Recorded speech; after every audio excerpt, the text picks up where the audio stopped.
The 9th Gorkha Rifles, one of the most storied regiments in the Indian Army, has a legacy that dates back to 1817.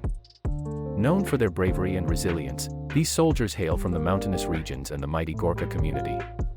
Their motto, "It's better to die than to be a coward," reflects their fierce commitment to duty.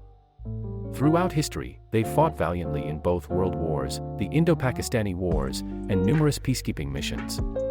Their unique fighting style makes them exceptional. The colonel of the regiment is the ceremonial head of the regiment, and the regimental center is co-located with 5th Gorkha Rifles in Varanasi, Uttar Pradesh. Subscribe for more.